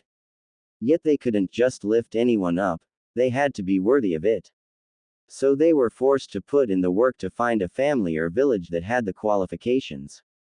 The current Hyuga clan was still finding itself, though from what I could see, the current clan head wasn't half bad. His Byakugan was highly pure, and he could see the entire clan all at once, including much of the surrounding lands. Seeing is knowing, and knowing is a power of its own. With a good idea of his clan's current situation, he could better decide on the path forward. He was a smart guy, I would admit that much. His focus was on how to truly secure his clan's dominion. More than merely getting the social status to match the Uchiha, he, too, understood the need to gain the power to match them. For with the Uchiha and Senju having the Mangekyo Sharingan, Eternal Mangekyo Sharingan, and the wood style, the Hyuga clan was far behind. It was refreshing to see someone acknowledge that and work towards fixing their flaws. In this early time, with the Uchiha hand signs still being new and ninjutsu being few and far between, there weren't many easy ways to gain power. So, he had his work cut out for him. Given that they were able to spot the enemy from far away, a clear path was to be able to attack them from a great distance. The greatest weapon man had made during this time period was the bow, well, if one didn't account for chakra and jutsu. The bow was a great weapon, easy to use and hard to master, yet it offered both range and power once mastered. It honestly wasn't a bad idea, though it wasn't without problems. After all, chakra wasn't easily manipulated over vast distances, so once an arrow was released, it was hard to add chakra to it. So, the limit was pretty much still the distance a bow could fire an arrow. Sure, chakra would allow someone to use a bigger and stronger bow, firing an arrow further than without, but it was hardly enough to take full advantage of the Byakugan. Now, I couldn't fault him for going down that path. The Hyuga clan could indeed enhance their power by using the bow. At least in terms of defense, I could see most people not faring well attempting to mount an assault. It was also a decent weapon for ambushes, though it wasn't the most fitting tool for displaying the noble air they were going for. Still, the clan head decided to go for it and trained not only himself but also a good part of the clan in the use of the bow. And they weren't half bad. Over a shorter distance, they were deadly marksmen in no time. As for their wish to find someone to elevate to clan status, they had less luck there. Within their territory, there just weren't a lot of good options. Something that wasn't helped by their pride, which further limited what would be considered a good option. I spent around 3 years watching mostly the Hyuga and Kaguya clans. Both didn't live too far away from one another, though they were taking very different directions. The noble and mostly peaceful Hyuga and the far more aggressive Kaguya. However, the Kaguya clan did have the foundation to do as they pleased. The Shikatsumyaku that they inherited from Hamura was a powerful weapon. It came with greater strength, chakra, and healing. The warriors of the Kaguya clan were no less powerful than those of the Uchiha or Senju clans. While they didn't target the lands of their neighboring Hyuga, they did expand aggressively, earning them a reputation for being powerful and ruthless. Something that did benefit the weaker Hyuga since none were willing to believe that the clan wasn't a match for them, which included most within the Hyuga clan itself. Though thankfully, the clan head himself knew the truth, that the Hyuga were far weaker than their sibling clan. Another benefit was that while the Kaguya didn't care much for the people living in their territory, the Hyuga did, and many moved or outright fled to their lands to escape the ruthlessness of the Kaguya. This made the lands of the Hyuga clan all the more prosperous. After all, in this time and age, manpower was important, the only things more important were chakra and food. Still, a few years of those two clans were quite enough, there wasn't much to learn from watching them. I had no use for learning how to use the bow, nor how to use Shikatsumiku. My own all-killing ash bones were far more deadly and wouldn't be used in the same way. Just like one wouldn't use a stick and a gun in the same way, their bones and my own just weren't in the same league at all. No, I truly wanted to learn how these people would use my chakra in ways I had never thought of. In particular, I was interested in new ways to use dojutsu like the Sharingan and other bloodlines. After all the elemental bloodlines were just special ways of molding chakra, and everyone, myself included, could learn such things. So, I cast a wide net, looking all around the world, seeing if I could find any signs of elemental bloodlines starting to form. I didn't expect it to happen quickly, given that ice style was still slowly taking shape. But I wanted to know if any were in the initial stages so I could keep an eye on them from time to time, to not miss too much. By now, the hand signs were all pretty much ironed out, and new jutsu were being made every so often. Though it honestly wasn't anything truly impressive. No, for that I would have to wait longer still. But as long as I could learn the important ones, the rest didn't really matter. Even after spending a few months looking far and wide, I didn't find anything too interesting. And so I once more settled my gaze on the major clans. Watching the Uchiha and Senju go about their things, which involved trying to prove which clan was better without starting another deadly war. Something which they would fail at, thanks to Zetsu, who would ensure that those two clans would fight soon enough. However, I was honestly starting to get concerned because I hadn't seen him yet. It just didn't seem likely that I hadn't seen him yet, given that I had watched over those two clans for so long. Yet I couldn't imagine where else he would be. My only guess was that he was lying low, afraid to start meddling too much while the two clans of Hagoromo's blood were still so strong. Zetsu had been made in a hurry, and his strength wasn't the best. Sure, he wasn't helpless, but he had his flaws, so I guess that while there were too many pairs of Mangekyo Sharingan around, he wouldn't mess with them. After all, he needed someone he could manipulate, which might not be too difficult, but the problem lay in what came next. Gaining the Rinnegan might be easier in this age than in the time of Naruto, but gathering the tailed beasts would be much harder. After all, there were many people who could fight against his tool. Even with the Rinnegan, one wasn't invincible. Much less if they earned the anger of all the other clans. Still, there wasn't anything I could do but watch and learn. And as I did so, I once again seemed to have missed something happening elsewhere. Because suddenly, the Uchiha clan got a lot of messengers coming in. I was tempted to look around, but I also worried that it would just make me miss what was happening in the Uchiha clan. I wish I could record the events and play them back later. But without being able to focus on the entire world, I was forced to pick only one area to watch in detail. And for now, the Uchiha clan it was. And thankfully, it didn't take long to figure out what was happening. Apparently, smaller families, villages, and everyone wanting to be a clan somehow started wars with one another, trying to claim resources and whatnot to become a proper clan. I couldn't help but think this was Zetsu's work. It did nothing but destabilize the world, something that would benefit no one other than maybe Zetsu. It also explained why I hadn't seen him around if he was messing around with those kinds of people, since I had no interest in watching such boring places.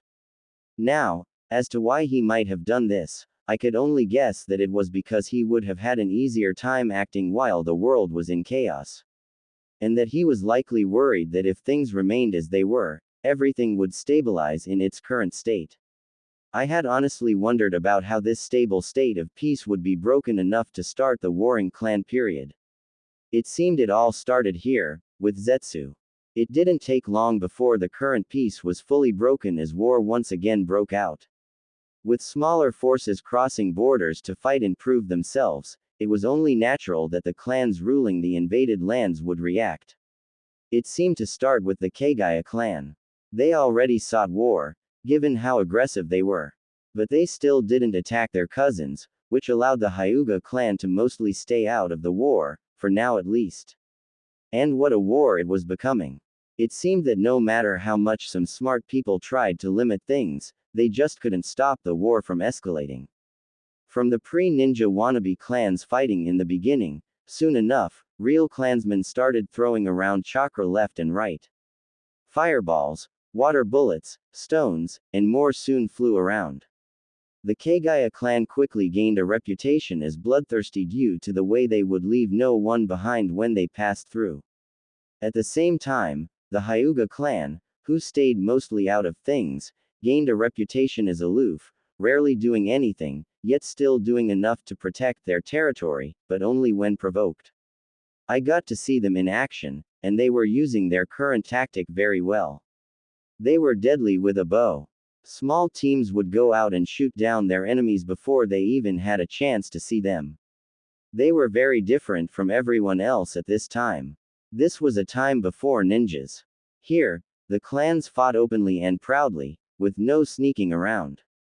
Only the Hyuga clan killed without even being seen. Still, war wasn't pretty, and chakra only made it more deadly. All over the place, entire villages were wiped out overnight. Countless lives were lost day after day. In particular, the clashes between the Senju and Uchiha clans were brutal. The Uchiha, with their mastery of the new jutsu and their Mangekyo Sharingan, were unbeatable monsters. The might of the Susanoo was on full display. Yet the Senju weren't without their own means to fight back. With the sage body and wood style, they were more than able to hold their own. The battles between the Uchiha and Senju grew more intense with each passing day. It was clear that neither side was willing to back down, and the world around them was paying the price. Villages were caught in the crossfire, fields were scorched, and countless innocent lives were lost as collateral damage. The power these two clans wielded was undeniable, but it was also terrifying. It didn't take long before the world focused on those two clans and their fighting. Old rivalries were ignited once more as they found an excuse to fight freely, no doubt helped on by Zetsu from the shadows. The Inuzuka clan had tried to offer their support, but quickly realized that they couldn't measure up against the clans carrying my blood. That clan might be a fine ninja clan, but this age wasn't one for ninjas, not yet. The war raged on for 3 long years, 3 full years. There were a few times when it seemed that it might come to an end. Yet, before peace could return, the fighting resumed. It was during this time that I saw Zetsu's hand, or rather, his work. I never saw him in person, but I noticed a bit of my chakra on someone. Clearly, he was still being careful, hiding away from the clans themselves. Yet, he was still playing his little games from the shadows, using his, or rather my, chakra to manipulate people and ensure the war would go on. I slowly started to see some pieces falling into place around the world, questions being answered one at a time. However, even as Zetsu tried to keep the war going, it was impossible to keep it going for too long. With the current level of power the two clans held, it was just too devastating to have them going at it like this. Even the tailed beasts were paying attention, they hadn't acted yet, likely not wanting to pick a side between the two clans of their father. Someone who did act was the Hagoromo clan, which wished to stay out of the fighting but also found themselves unable to do so since the Senju clan was family. It was funny how quickly they had forgotten that the Uchiha were just as closely connected. Nonetheless, they tried to broker peace a few times, but failed, mostly thanks to Zetsu. It wasn't until the Hyuga clan stepped in and had everyone sit down for a discussion that peace finally returned. Under their lead, everyone sat down and talked about their differences, and while they hardly managed to solve any of that, they all at least agreed that the fighting they had been doing, the deaths, had all been meaningless. They could agree that they were fighting for no real reason. And while everyone wanted revenge for their dead family and friends, they also still had much to lose. However, honestly, I didn't understand why it seemed like the Senju acted so unwillingly to accept the idea of peace. The Uchiha were really generous in their desire to end things. After all, they were winning. After all, the Uchiha clan only grew stronger as they fought.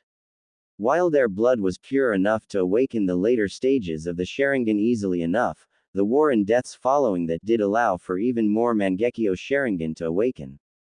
Currently there were 16 people able to unleash the horrid might of Susanoo on their enemies, and while only 11 of them fought in the war, it was still enough to crush the Senju if they went all out. And that includes even if the Hagoromo clan were willing to enter the war. In fact, them standing around on the side was likely the only reason that the Uchiha hadn't taken that final step yet. Still, as unwilling as they might be due to their pride, the Senju ended up accepting the peace agreement between all the clans, even if the Kaguya clan was only willing to go along with it due to the threat of all the other clans attacking them. And with that, the war came to an end, and peace returned to the land. Though the war had left its mark, one that wasn't easily forgotten, not with Zetsu making sure it wasn't. One of the significant changes this war caused was how the normal people saw the clans. There was far more fear in their eyes. Having witnessed the power they held, compared to normal people, those of the clans didn't even seem human. The single exception was the Hyuga clan, which, due to acting mostly from far away, hadn't been seen in a negative light. All the normal people knew was that they had kept their land safe. The other clans did take note of this change, though their reactions were different. The Inuzuka clan didn't care much, they had few people under them. They cared more for their canine companions than anything else, working hard to strengthen themselves and protect their territory. The Kaguya clan, much to my disappointment, cared the least. They saw none clan people as less than dirt, mere animals. If they didn't like the looks they got, they would kill people. Already now, they were bloodthirsty. And that was before they would really start inbreeding. I didn't like the fact that these people were the ones carrying my name, but I couldn't do anything about it. At first, the Uchiha clan was unsure how to deal with the situation. Their leader was smart. He could see it was a problem, yet he also couldn't solve it. The hard truth was that those who had my blood in them were different from normal humans. In the future, once their blood grew thinner and others learned to master the secrets of chakra, the difference wouldn't be as great. But right now, the difference was like that of a Kage and a Genin, and not Naruto. Eventually, the Uchiha ended up doing as I expected of them. Their pride did not allow them to try to soothe their subjects' worries and fears. Instead, they appeared cold in their future dealings with them, further building a wall. Yet even as the relationship between clan people, or rather, between people who used chakra to fight and others, worsened, many still wished to reach the level of a clan. The next was the Aburama clan. I honestly wasn't surprised, they just felt right for an ancient clan, not that they were any less creepy. I hated bugs, and they sure loved them, letting them nest inside their bodies like that. If I could, I would shiver in disgust. Yet they had stuck to themselves mostly, getting through the last war without much damage, and now, in this new age of peace, they were ready to make their move. And what a move they made. The Inuzuka had just gone to the Uchiha, but clearly, the Aburama sought a more balanced approach. They first sent people to the Inuzuka and then to all the other clans, paying their respects and bringing gifts. Though it was clear that they considered the Uchiha to be the most important, the gifts given there were by far the grandest. And without much fanfare, or maybe with a lot of it, another new clan was born. Even in this time when clans weren't seen in the same light as they had before, being one still meant being a ruler of land rather than just another commoner. Being a new clan and one that hadn't really caused much fear during the last war, the first reaction to them was positive. Most of the people now living in their lands seemed happy enough to turn to them for help. That didn't last long. The many bugs quickly caused people to distance themselves. And so another clan with a bad name was born. It was disheartening to see how all their efforts had been for nothing. Yet it was clearly the trend of things. Clans were powerful, but feared. Nothing surprising there. I too had been feared for my power, even though I did so much good. That was just the way of things. The weak feared the strong. The fear bred new strength, which would overthrow the strong. And the new strong person would then be feared. It had been the same with me and my children, and now it was the same with their descendants. Still, it was only mildly entertaining to watch ants scurry around. The only really interesting thing I could see was the invention of jutsu. And so I watched as the clans slowly emerged, as chakra was mastered, utilized, and transformed into rare Kekkei Genkai. I watched it all, and I did my best to learn.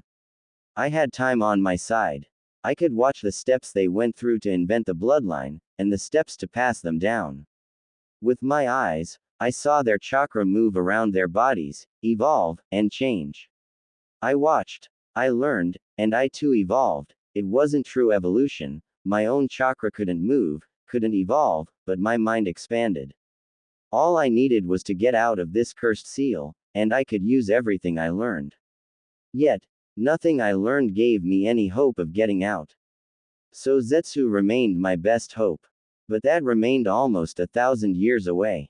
Still, time continued to flow like water in a stream, and seasons came and went.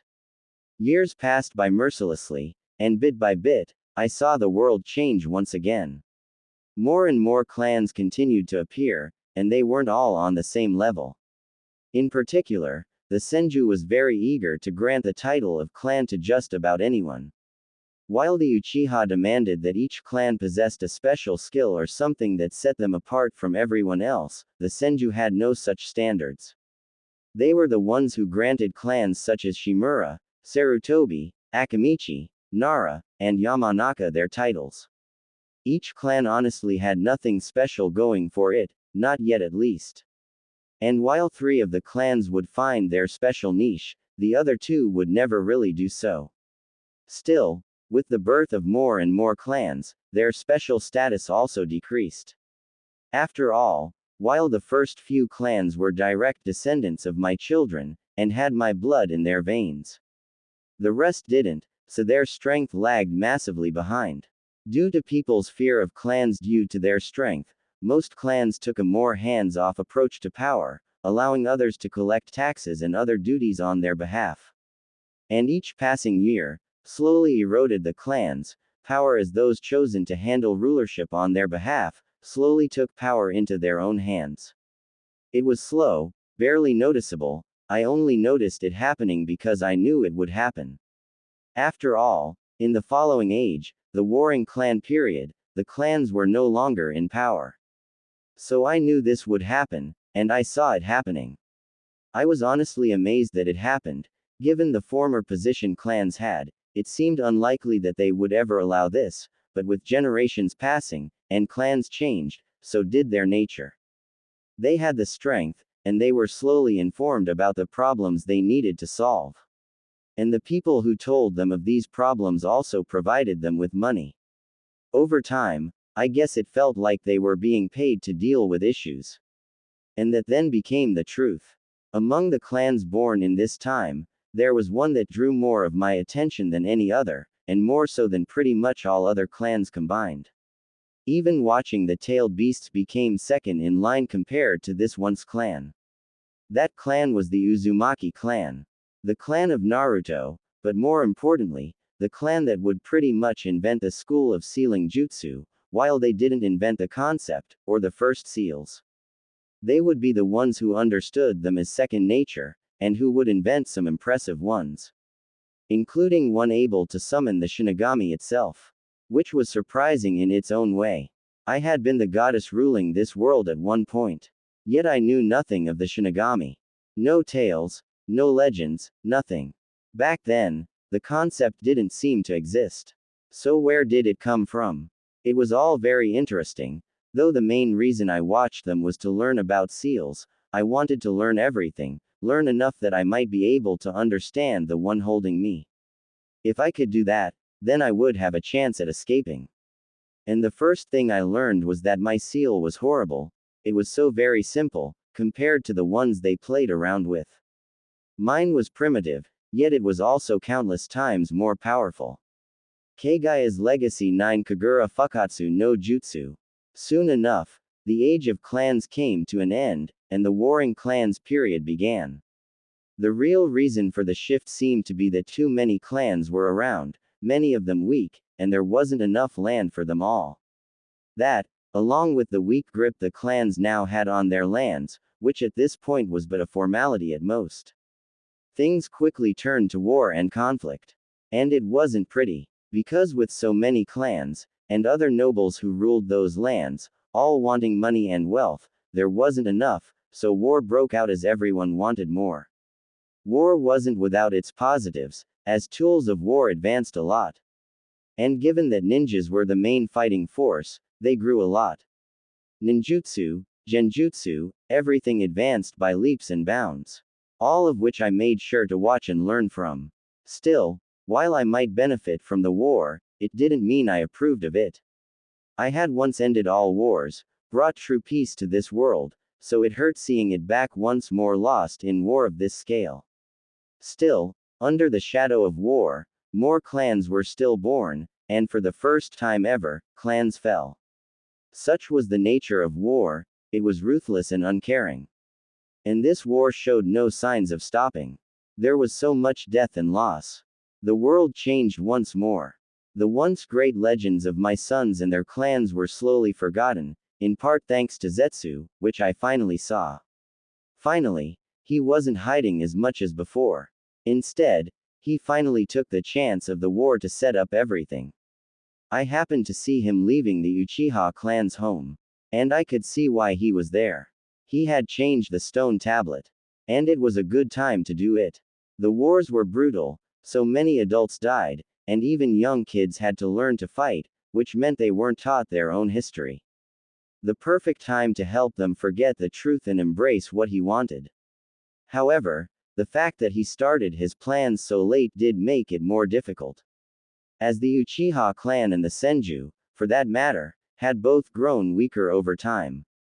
The mixing of blood and the dilution of mine. Eternal Mangekyo Sharingan was no longer a thing, and even Mangekyo Sharingan were rare these days. So getting a pair of Rinnegan was a tall order for sure. No wonder it would take so long for him to get all the pieces gathered together. He needs the Uchiha to be weak enough for him to be able to manipulate, but also strong enough to be of use. Yeah, he worked hard, the poor obedient child. My only obedient son. I wasn't entirely sure how hard he had worked, how much was his doing, and how much was just the foolishness of man. Because not only was my legend all forgotten, but my sons had gone from fact to fiction. None really remember them anymore. At most, Hagoromo was remembered under his title of the Sage of Six Paths, his name long forgotten. And with that, came his own legacy. Peace was long gone, his ninshu was forgotten, even his children, the tailed beasts, had long since gone from divine guides to fearsome demons. The temples built for them turned to dust, their homes gone, their purpose forgotten. But with the downturn of some things, others blossomed. In particular, the once weak Hyuga clan had truly taken on a new life of its own. Finally, after such a long time, they had mastered the gentle fist. It wasn't easy for them, and they suffered greatly. When war began, none were spared, and such was the once noble clan that was attacked, and while their use of sniping tactics did help them somewhat, it wasn't enough to keep them safe forever. The attacks continued, and many were killed. Worse yet, their eyes were taken. And the truth was revealed. Anyone could steal their eyes. Sure, it wasn't quite that simple. They still needed someone able to do the transplantation, but if you had that, you could gain the Byakugan. So, the Hyuga clan experienced a very hard time.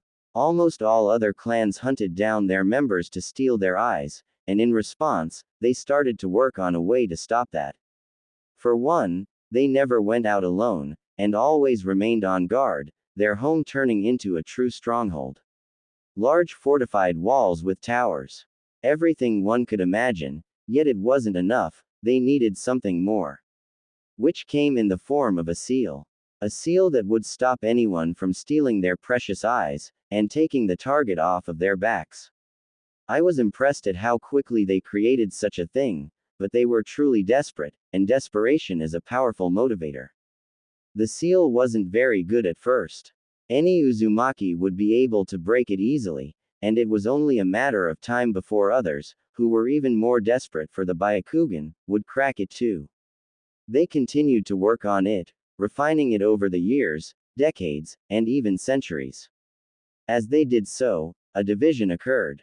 Some people weren't marked, mostly because they needed someone around at all times without the seal, so they could test new seals on or in case something happened to the seals. Initially, this was entirely innocent, involving only individuals who had never entered the battlefield and were under the clan's protection, not sealed. I watched as the main family slowly came together, from little more than a talent in sealing arts and a willingness to experiment. I kept a close eye on the cursed seal, and I knew it better than any living member of their clan. I had watched them invent it step by step, knowing every path they had taken, every wrong step, every correction. I had a plan. I didn't know if it was possible, but it was better than nothing. And while it likely wouldn't let me escape my seal anytime soon, any little bit sooner was still worth trying for. So, with me watching from inside the moon, years passed as clans rose and fell, nations were born and destroyed, and new nations grew old, then broke apart into more wars. It truly felt like the world was afraid of peace, and I grew ever more certain that only I could ensure it, that only ultimate power could tame the wickedness of human nature. Then finally, after centuries of that, I saw them born within the Uchiha and Senju. Madara Uchiha, Hashirama Senju, the newest generation of Indra and Asura, and the most important people in the coming age, but even more importantly for me, was Tobarama Senju, who might just give me the final piece of the puzzle to begin my grand plan. It was interesting, watching them go through their struggle, though it was hardly anything special. I had seen so much war that even the wars they saw in their young lives seemed unimportant. However, I must admit that Zetsu had done well, ensuring that the two clans fought fiercely, while never allowing either to fall, thereby creating the best environment for the Rinnegan. Things got spicy once. One particular fool of the Senju clan, their leader at the time, thought it was a good idea to steal the Sharingan to gain an advantage. And the Uchiha wasn't happy with that at all. They called out to their allies, the Hyuga clan, with whom they shared a decent relationship due to both being dojutsu clans, as well as the Inuzuka clan and Aburame clan. Given that stealing a dojutsu and Kekkei Genkai was such a sore topic, they united for a devastating attack, nearly wiping out the Senju clan altogether. Only their arrogance made them show mercy. It could have been Zetsu, but it sure got close. Had it happened, all of his plans would be for nothing. However, it did ensure that people didn't try to steal the Sharingan again. Something happened while I watched those two men go about their whole remaking the entire world. A few years before they were old enough to take over their clans, another clan fell, which wasn't anything special. It happened all the time, but this particular clan was special. The Hagoromo clan, the first clan to be born after the Senju and Uchiha. One of the oldest clans, and one that shared the blood of the Senju clan, they were no weaker than them, yet they still fell in the end. It was a slow end. I didn't keep a close eye on them, but they had been growing weaker and weaker over time, losing too many people in the age of endless war. And in the end, one big attack wiped them out, the few survivors going to the Senju and Uzumaki clans to seek shelter with their distant relatives. It was a sad sight, but it mattered little, especially when Madara and Hashirama took over their respective clans and finally had their epic duel, ultimately leading to Konoha's founding. A lot of this happened very quickly after that, much of which was never mentioned in the anime. For one, the great nations were born. Something like the Country of Fire was just a loose collection of allied nations, but with all the clans joining forces, one family decided to ally itself with the budding village. And rather quickly, all the small nations were united under their leadership, thanks to the overwhelming military power of Konoha. Both clans quickly drew in their allies, and while the Hyuga clan was reluctant to join, they ultimately did so, as other clans living near them began to gather, which slowly led to the formation of Iwagakure. They could clearly see that they only had one choice: to join or be left alone to fend off the combined might of many clans, which even they weren't foolish enough to face. So, rather than suffer a loss before coming crawling to join Konoha, where their old allies lived, they joined up while they still had their dignity intact. That, however, was secondary to what I really paid attention to. Tobirama's research. He was smart, not the most intelligent person I had seen. There had been many people far smarter than him. But he was far more lucky than any of them had been, except for some of the early ones. Because he had peace, now at least. Peace, and something just as important, resources. With Konoha and the Land of Fire established, he had far more resources than anyone else before him, allowing him to push forward with his research. And it was thanks to that I was able to watch as he created one particular technique, one jutsu, that I had waited for more than 200 years. Edo Tensei, the reanimation jutsu. The ability to summon a soul from the Pure Lands and infuse it into a body, bringing someone back to life to a certain extent. His current version wasn't worth much, not compared to what it would become. But it was enough. With the insights from his work, and all my knowledge of sealing from watching the Uzumaki clan, I was confident in my own plan working. And it should be completely without risk. Well, mostly. If I somehow failed badly enough, I might lose my ability to see the world outside my seal, but it should only be a matter of a few decades before Zetsu would free me, in any case, so I could surely handle that without losing what little sanity I had left. And so, while everything unfolded, Hashirama Senju died, and the great nations broke into war once more, I finally prepared myself for my great escape. For the first time in over 1,000 years, I activated my sealed chakra and used every bit of willpower I could muster, finally unleashing my first jutsu ever. Kagura Fukatsu no Jutsu, my very own divine revival technique, and it worked. One moment, I was trapped inside the moon, the next, I felt cold, the first real feeling in so long. And I couldn't help but cry out as millennia of stress were released all at once. I cried. Of course I cried. What else could I do? After so long, so damned long, trapped in silence, in darkness, in stillness, to suddenly feel again, to breathe, to exist in flesh, it was overwhelming. The air felt too sharp, the light too bright, the sensations too raw. So I screamed. Loud and shrill and undignified, I screamed as loud as my new lungs could manage, the cry of a goddess reborn as a mortal child. She's strong, I heard a voice say, soft and proud. Just listen to those lungs. Stronger than her cousins were, came another, older voice, worn but warm. It's a good sign. I didn't recognize them. Obviously, I hadn't bothered remembering every face of every person I had ever seen. A woman, my mother, I assumed, held me close, her chakra weak and unrefined, yet filled with that protective warmth I had seen so often in others but never felt myself. She'll be a fighter, the old voice continued. A child born crying like that doesn't let go of life easily. If only they knew. But none could possibly know that, as of this moment, Kaguya Otsutsuki, the rabbit goddess, is the ruler of the earth. Had returned. The first few days were strange. Not painful. Not terrifying. Just strange. My body felt like a prison again, though this time, not cold stone and ancient chakra seals, but soft skin and helpless limbs. I couldn't lift my head, couldn't form words, couldn't even open my eyes for more than a few seconds without getting overwhelmed. Everything was too much. Sounds were muffled and distorted. Light was a blinding haze. My own body trembled at the slightest draft of wind. I had once soared between dimensions and conjured storms with a thought, and now I startled at the creak of a door. The only true comfort was warmth. A heartbeat. A voice. A scent I couldn't name but instinctively knew. My mother. She held me often. More than she had to, I think. I don't know if it was because I was her first child or if she sensed something unusual in me, but she always seemed fascinated. She'd cradle me even when I wasn't crying, hum little lullabies even when I wasn't fussy. She, in many ways, reminded me of myself, back when I first gave birth. So afraid, so caring.